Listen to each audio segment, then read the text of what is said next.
Anyway, so what's the story?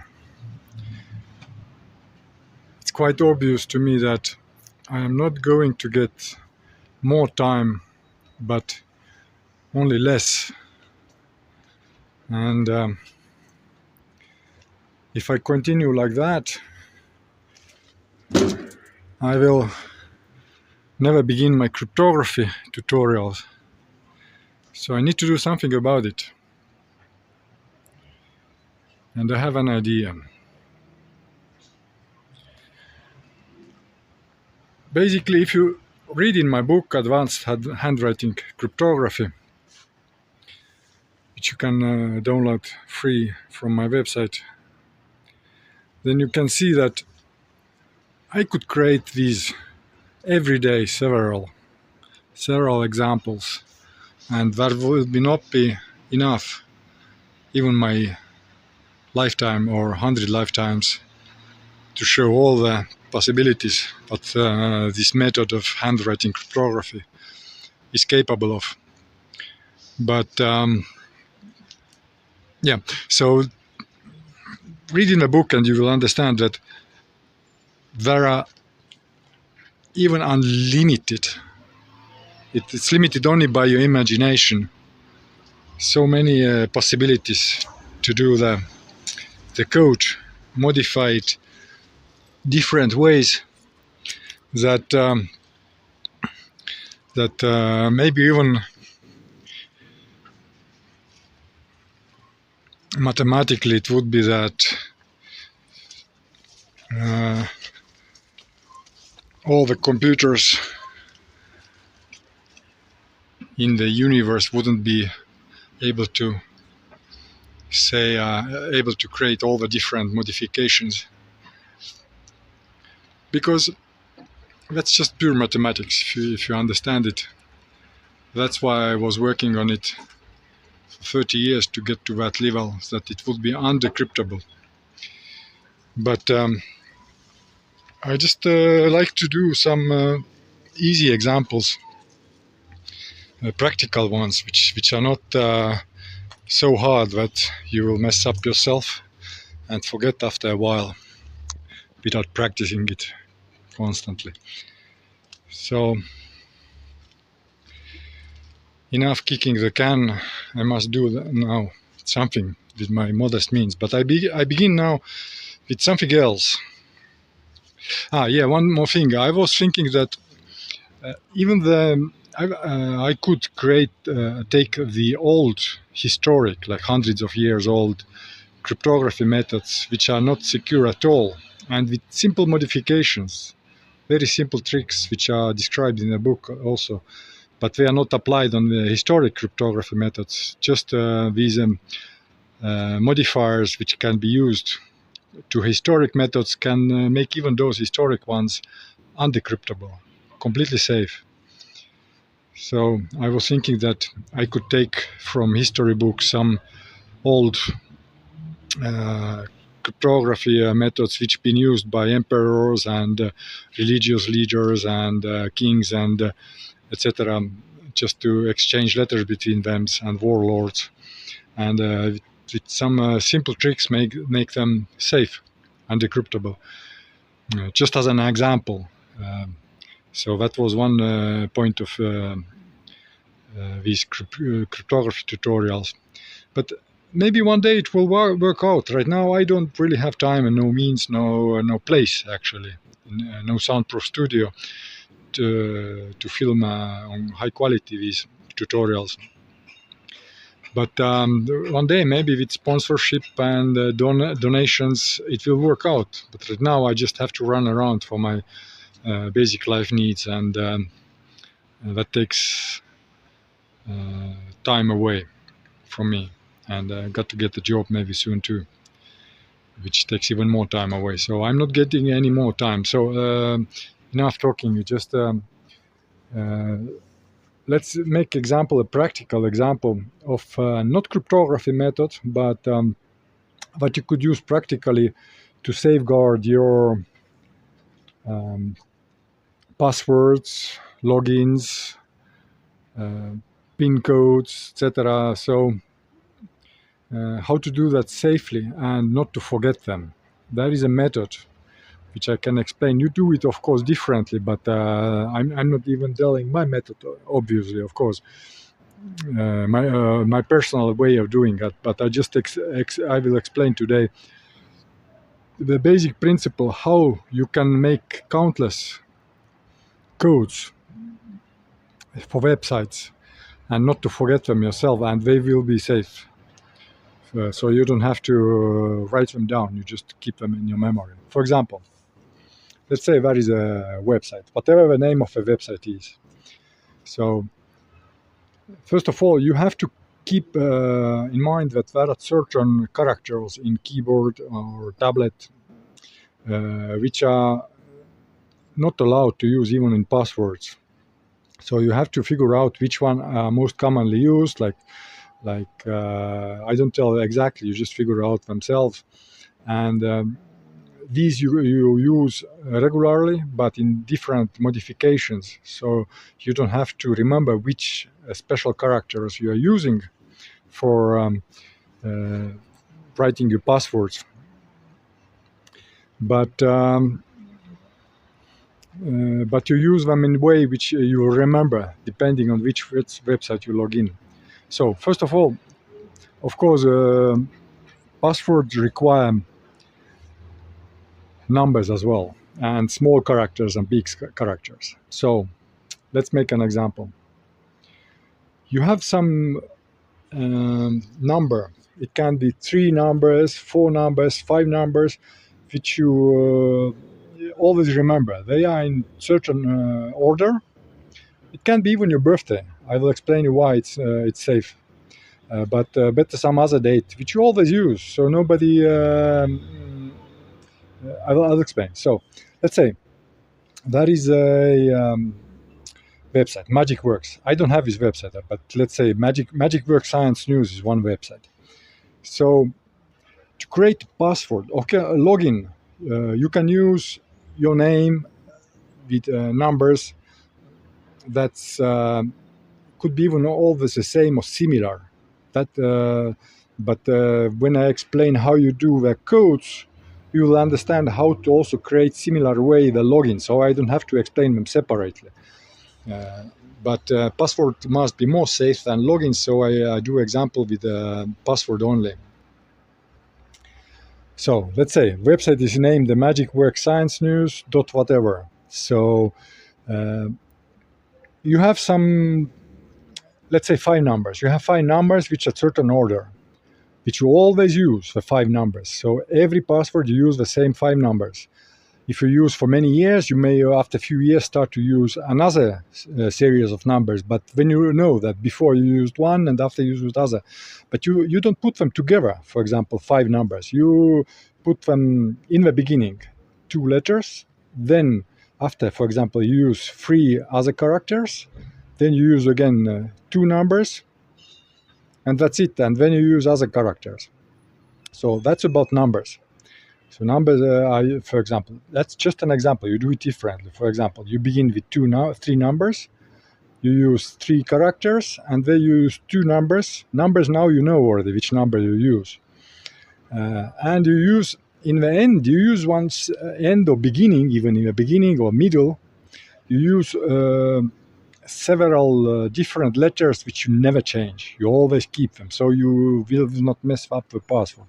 For example, old. You use always old, but small letters, for example. So you begin with numbers, 1, 2, 3 numbers, as I said. Then put old, and then put other 3 characters, and then put 2 numbers. So you already know the numbers, 3 numbers. You know the 2 numbers. They are the same. They never change. You know the letters old. They never change. How to make the code safe now? So, for example, if you have MagicWorks Science News, the name of a website, you use not the first of each word, you use the second letter. For example, second letter, second letter, second letter, second letter. So or you have only 3, for example. You put 3 numbers, then you use A, O, C, then you have old, and then you have 2 other numbers.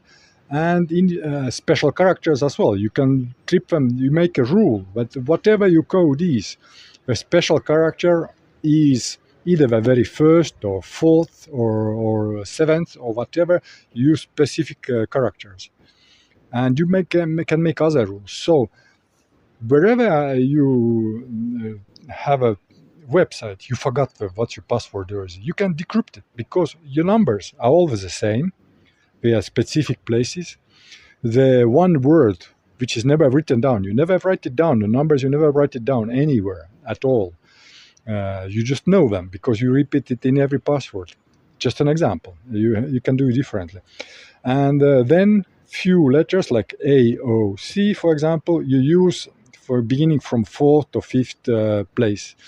And that's it. You can do it differently your way, but the basic method is you create the code the way that some number is in your memory always. You know what to use. You can just instantly create your password, whatever new website is. You begin with numbers, and or you begin with special characters.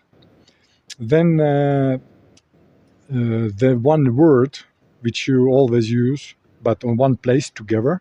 It can be in beginning, it can be in the end.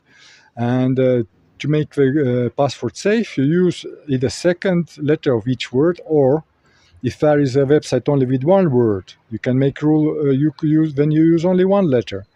Or if there is a website which is like say 5 words, then you make rules you never use more than 3 letters. Otherwise, it will be too long, and it's easier to maybe crack. But you make some rules which are always the same, kind of mathematical rules.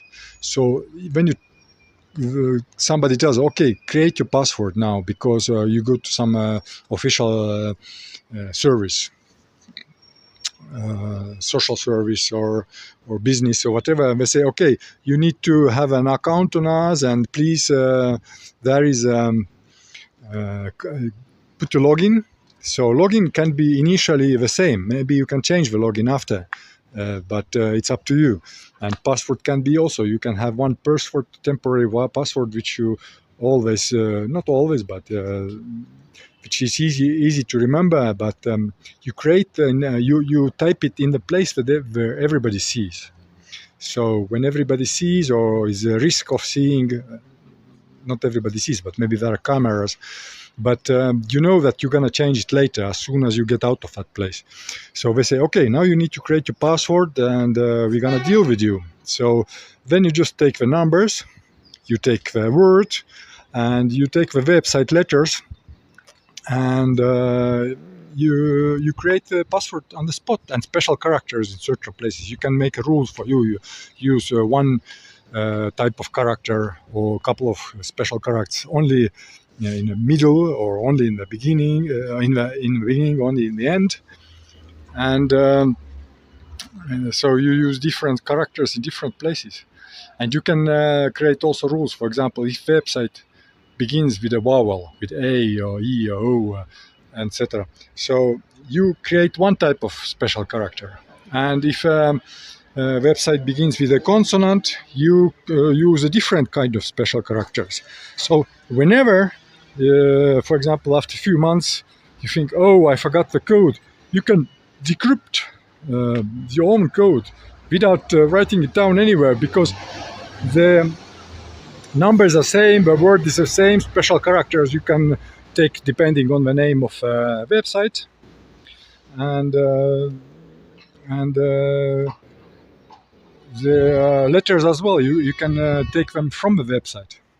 And you can make it more complicated. It's just a very basic example. You can also do that. You use one encryption method once, when it's shorter, easier to create, when you don't have time to think about it through, and not completing the entire method of your password. And you will finalize the password when you change it.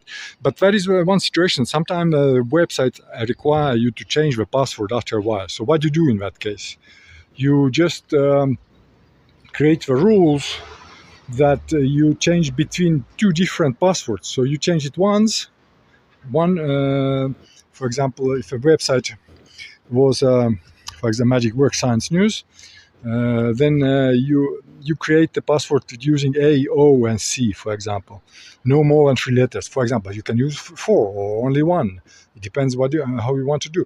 But if a website asks you, okay, you've been too long using the same password, it's time to change it, then you take the third one.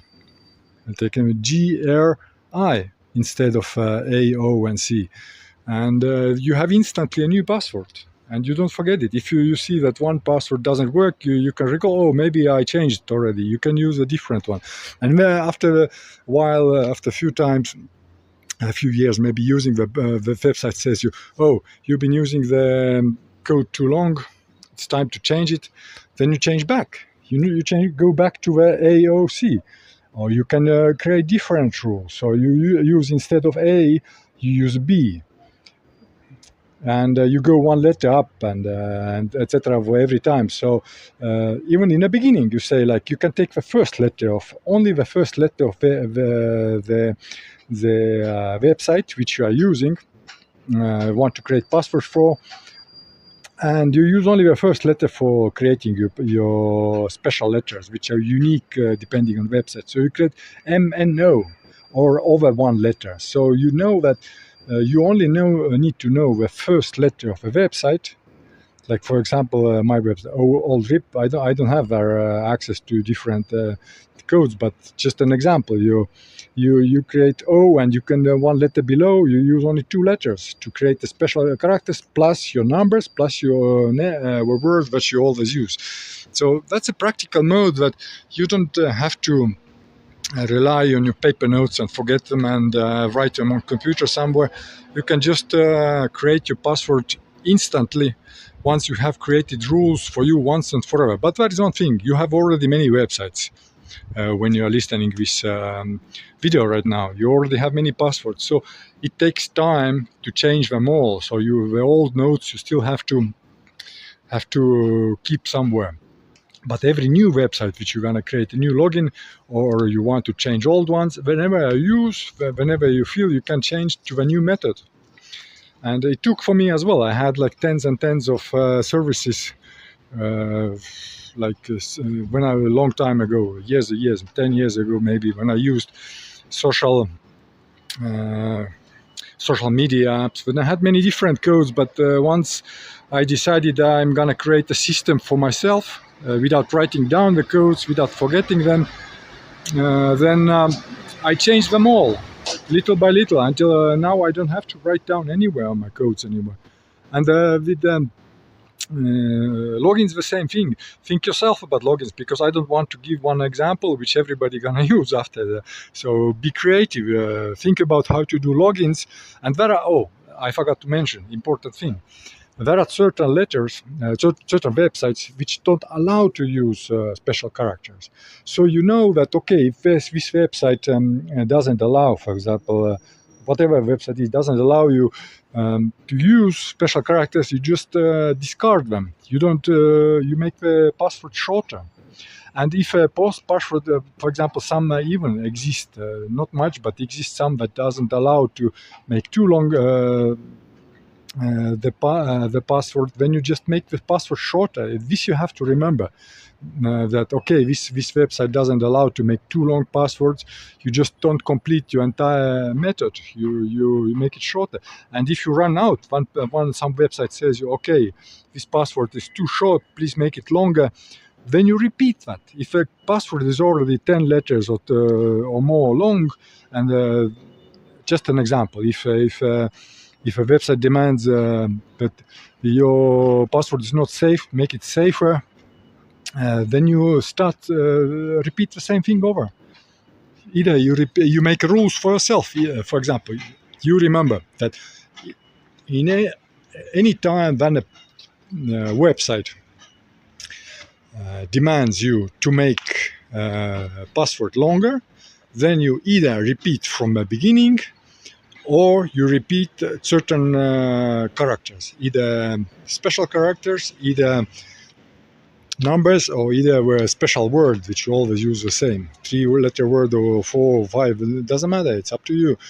But okay, capital letters. It can be the same thing. For example, if you can make a rule that, for example, if you create that M and no, you use the first letter of a website, and you create M and no like the letter. It can be different. I said you can go below. You can skip over one, then second letter or third letter or first, whatever you, or first and third, you make capital.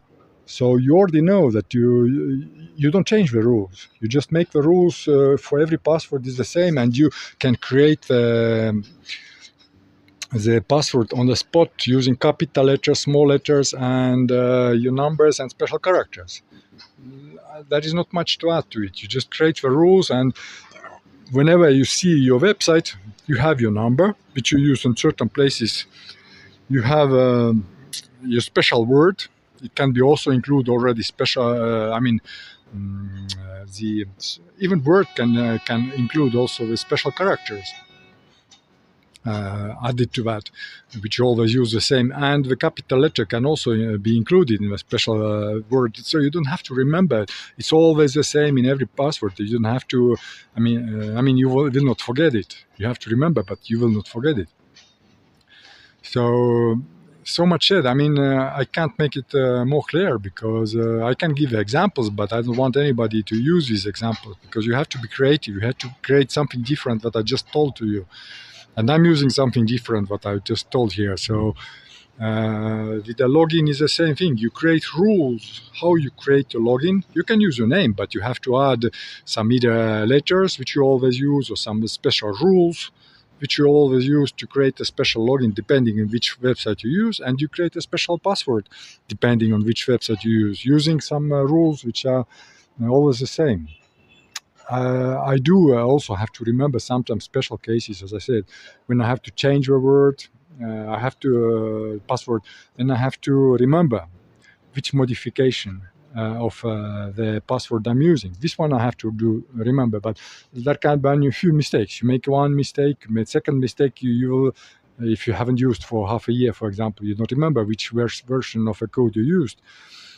But you type it twice or three times, and you'll get in to your website which you forgot login of.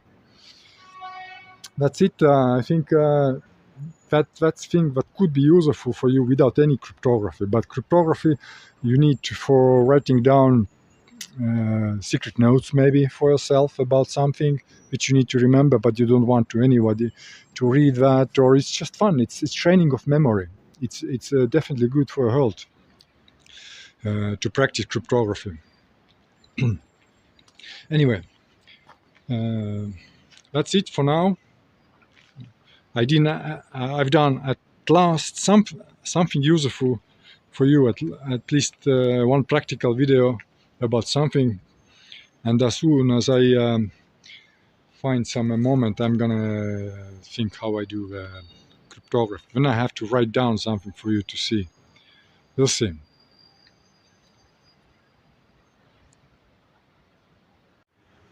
Yeah, I forgot to mention that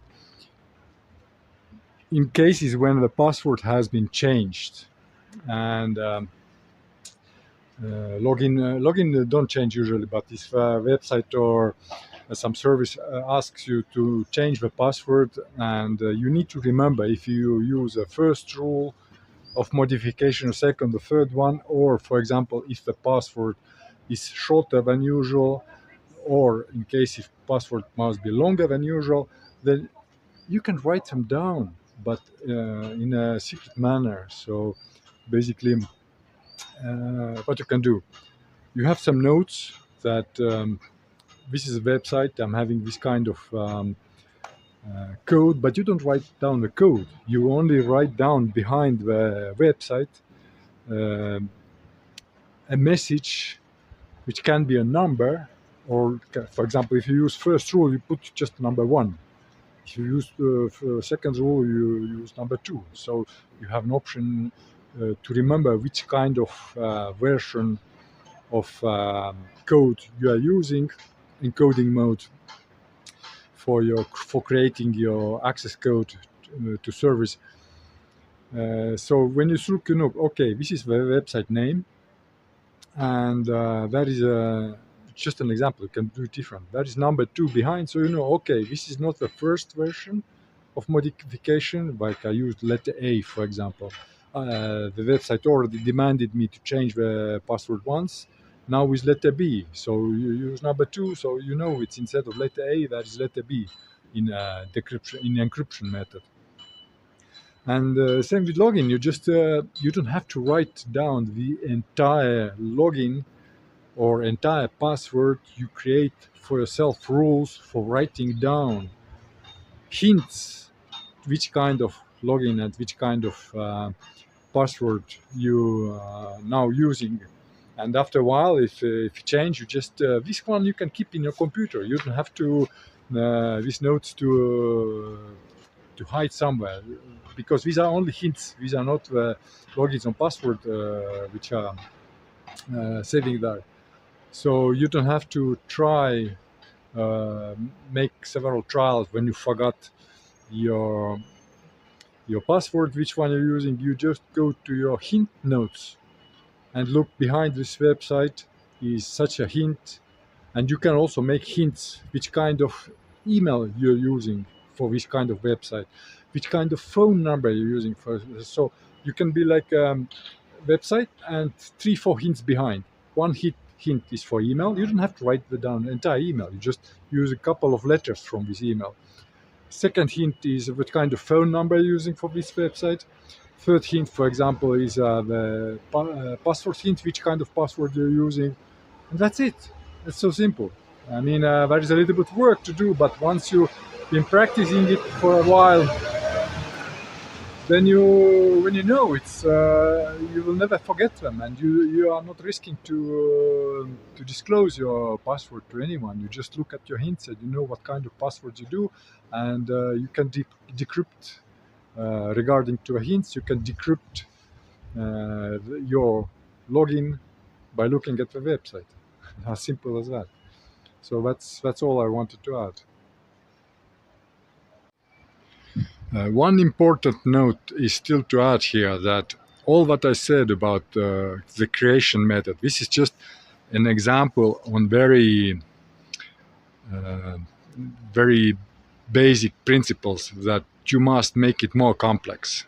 So it's not that all what I said here is just you limit with that your password.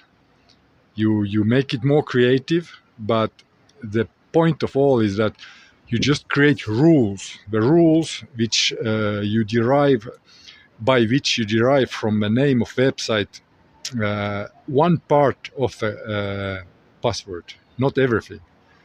So one part of the password is easy to remember because it's number which you know from ahead, but number is divided in different parts, so you know where you use these parts. Another part of this code is a word which always the same, but it uses either capital or small or special characters, so you never write them down. So this is what you always use over and over again, but in special place, but you have decided by the rules. And third part, which make it different from each password, from each website, is just to derive the one part of this code you derive from the letters of the website. How you do it is up to you. How safe you do is up to you. But don't limit this everything on my example. You must be more creative and do it your way, but a way that you can always recall the password from the hints and from the name of the website where you create the login for one part of it. So that's it. I mean, keep in mind, don't use my example.